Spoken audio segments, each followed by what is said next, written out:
The deepest teachings of Robert Adams. You must realize there is nothing to change in the outer world. The world is a mirror. What you see outside is what you carry inside.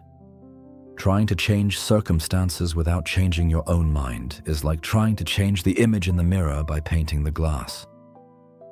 Most people spend their whole lives trying to rearrange the world outside, hoping that the right job, the right city, the right person will finally bring peace. Robert Adams points to something far simpler and far harder to accept.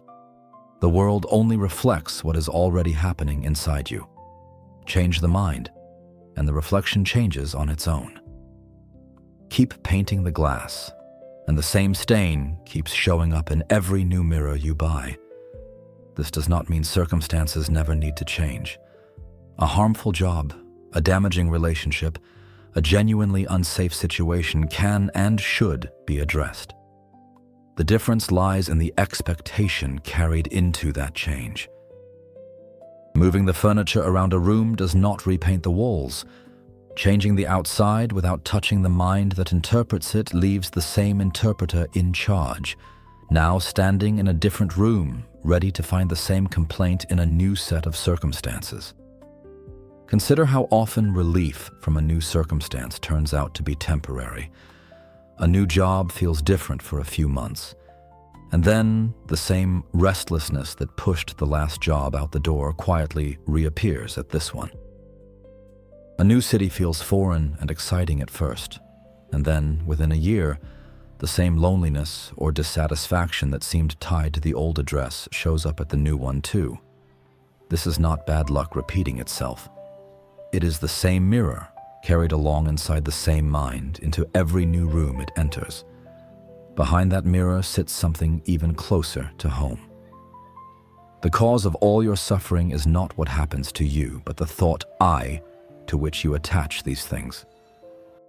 When you say, "I am sad," or "I have a problem," you have taken pure consciousness and tied it to a limited concept. An event by itself carries no weight. Losing a job is a fact. Someone leaving is a fact. Suffering begins a second later, the moment the mind grabs that fact and sews it to the word "I." "I am sad" builds a permanent identity around something that was only ever passing weather. Notice how differently there is sadness and "I am sad" land in the body. One describes a cloud crossing the sky. The other hands the sky itself over to the cloud.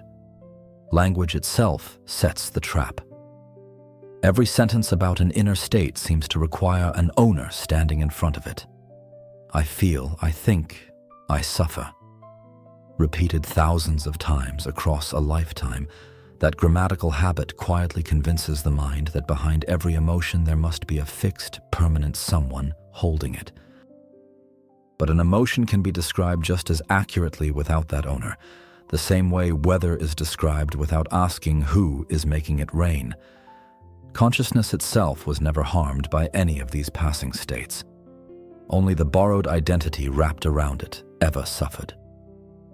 A young child, still years away from mastering this grammatical habit, tends to demonstrate the difference without any effort at all.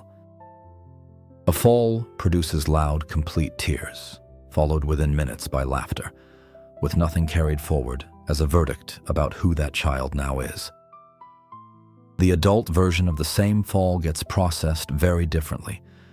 Not just a fall, but proof of being clumsy, unlucky, or somehow failing at life in general. The fall lasted a second. The story built on top of it can run for years, entirely by choice, without anyone noticing the choice was ever made. That thought builds a story so convincing it starts to feel like the only reality in the room. The mind is like a movie screen, and life is the film. You sit in the theater, you see the fire on the screen, and you cry, scream, or try to put it out. But the screen never burns. You suffer because you identify with the images on the film and forget that you are the screen. No one runs for the exit when a fire fills a movie screen because everyone already knows, without having to think about it, that the screen itself is untouched. Yet in front of the fires playing out in your own mind, every fear, every imagined catastrophe, you react as though the whole theater were truly burning. The screen behind every storm you have ever lived through never caught fire, not once. Something in you sat through the whole film and is still here to watch the next one. This is not a call to stop feeling the film. A good actor cries real tears on camera without forgetting, at some level, that the set will be struck once the scene ends.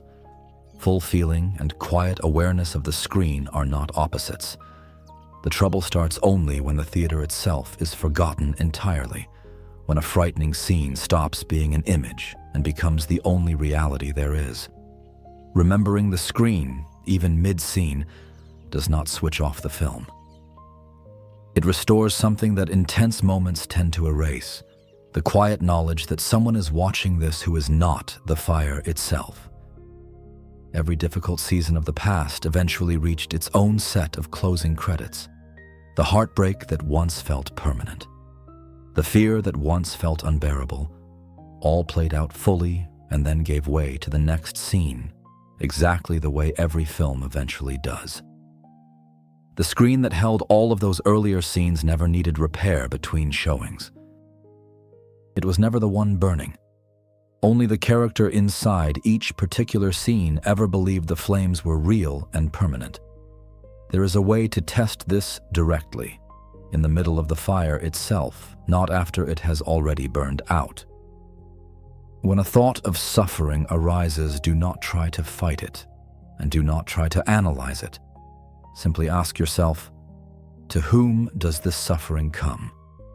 The answer will be, to me. Then ask, who am I? And remain in silence. Most people meet a painful thought in one of two ways. They fight it, or they take it apart, looking for its exact cause. Both approaches feed the same fire, because both keep the thought fully in charge of the conversation. Self-inquiry does something different. It asks who exactly is the one suffering, and then it stops talking and waits. A thought of suffering cannot stand on its own. It needs an I to receive it. The instant that I turns into an open question instead of a fixed identity, the thought loses the ground it was standing on. The question does not need to work perfectly the first time to be worth asking. A thought can return minutes later, wearing a different disguise, demanding to be fought or analyzed all over again, sometimes the very same worry wearing a slightly different set of words, sometimes an entirely new concern that feels urgent enough to skip the question and go straight back to fighting or explaining. Self-inquiry is not a single move that ends the game permanently. It is a habit built one repetition at a time, chosen again each time the older habits of fighting or explaining try to take back control. Over weeks, the gap between the painful thought and the question that dissolves it grows shorter until the question begins arriving almost on its own. This is not a replacement for real conversation, real help, or real professional support when any of those are genuinely needed. It is a different tool, available at any hour, in any place, requiring nothing but a willingness to look. Fighting a thought or explaining it fully both keep the mind occupied on the mind's own terms. Asking who is suffering steps outside those terms entirely, refusing to play a game the thought needed the I to keep playing. That question cuts as deep as it does because of what the mind actually turns out to be. The mind has no existence of its own. It is only a pile of past thoughts, fears, and accumulated memories. When you stop paying attention to these thoughts, the mind disappears, and what remains is pure consciousness. Everything the mind presents as a solid, permanent structure is, on closer inspection, only memory stacked on memory, borrowed opinion stacked on old fear. None of it exists in the present moment on its own. It only continues to exist because attention keeps feeding it, the same way a fire keeps burning only as long as fuel keeps arriving. Withdraw the fuel of continuous attention, even for a few seconds, and the mind has nothing left to stand on. This is easy to test directly. A worry that feels enormous while it is being actively thought about tends to lose most of its weight the moment attention moves elsewhere entirely, absorbed in a task, a conversation, a piece of music. The worry did not get solved in that gap. It simply stopped being fed, and without fuel, it could not maintain its size. The same worry returns the instant attention returns to it, proof that its apparent solidity was never independent of the attention being poured into it.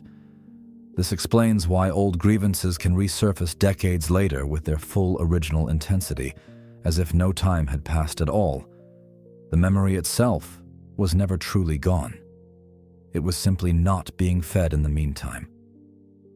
The instant attention lands back on it, the entire structure reassembles itself out of stored material, exactly the way a fire that seemed fully out can flare back up the moment fresh air reaches a single remaining ember.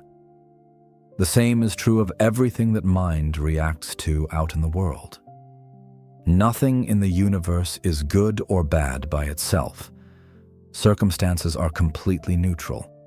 It is the mind that arrives, attaches a label and says, "This is terrible." Suffering is born in the resistance to what is. The same event lands as a disaster for one person and as a minor inconvenience for another, which alone proves the event itself carries no built-in verdict.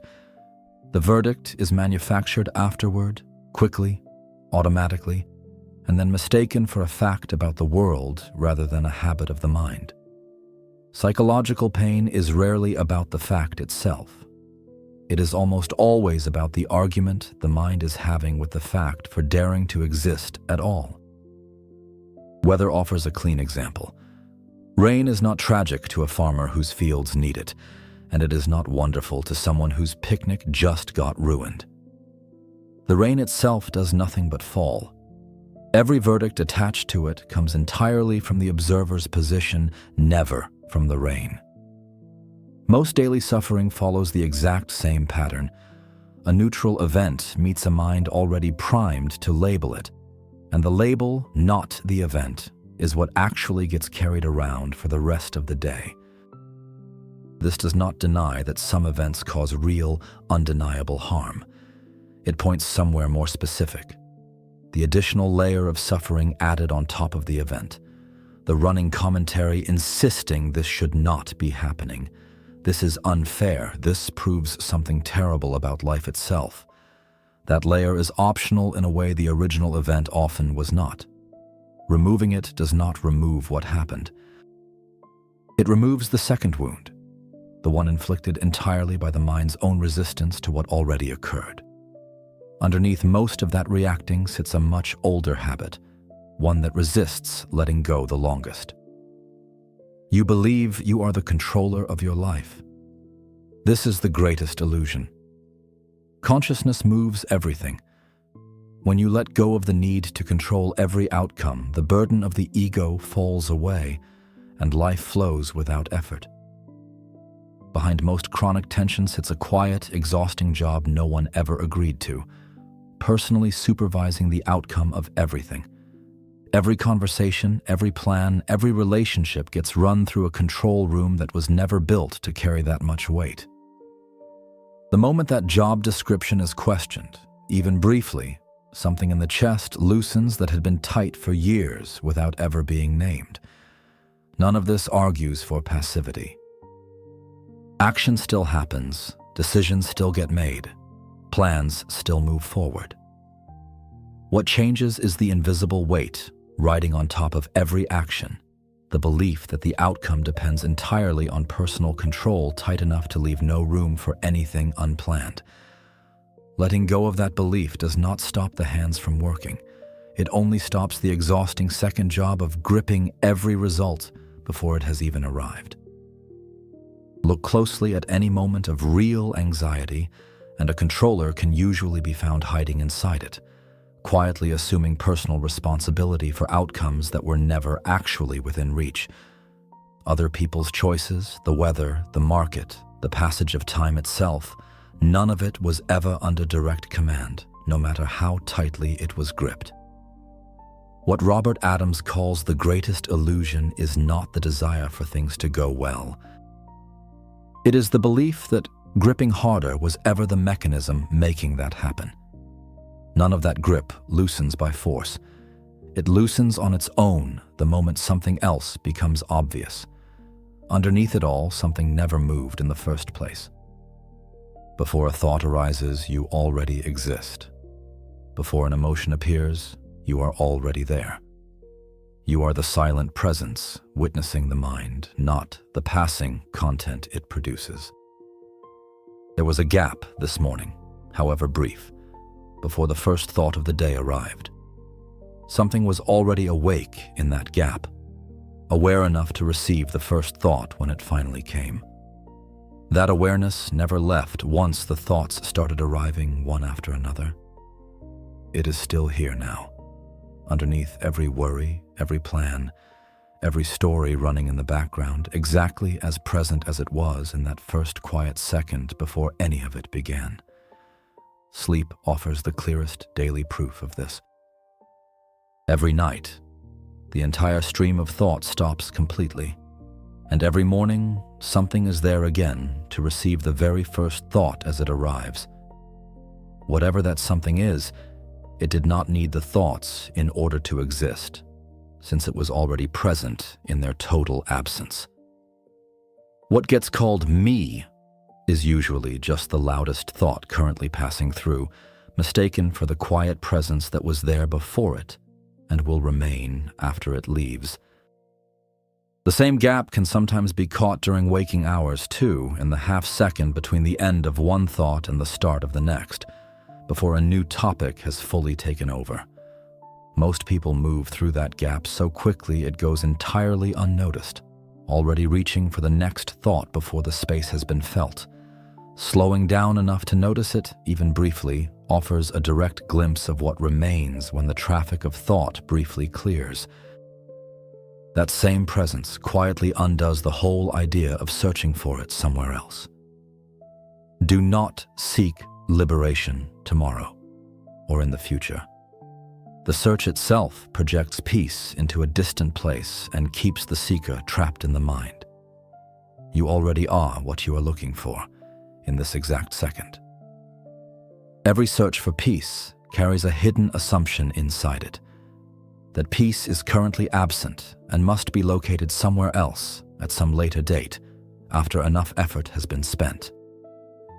That assumption is precisely what keeps peace permanently out of reach, because the searching itself becomes the new full-time occupation, replacing the very thing it claims to be looking for. What is being sought was never missing. It was only buried under the search. Every spiritual path carries this risk quietly built into it. A seeker can spend decades collecting techniques, retreats, and teachings, each one promising the destination is just a little further ahead, without ever noticing that the promise itself is what keeps the destination permanently out of reach. The next book, the next retreat, the next breakthrough insight all carry the same quiet implication. Not yet, not here, not this version of you. That implication is the actual obstacle. Repeated so often it starts to sound like wisdom instead of the trap it actually is. Real recognition does not arrive as a reward at the end of a long road. It arrives the moment the road stops being treated as the only place peace could possibly live. This is easy to misunderstand as an argument against practice, discipline, or effort altogether. It is not. Practice can still be valuable, the same way exercise strengthens a body that was already alive before the first workout.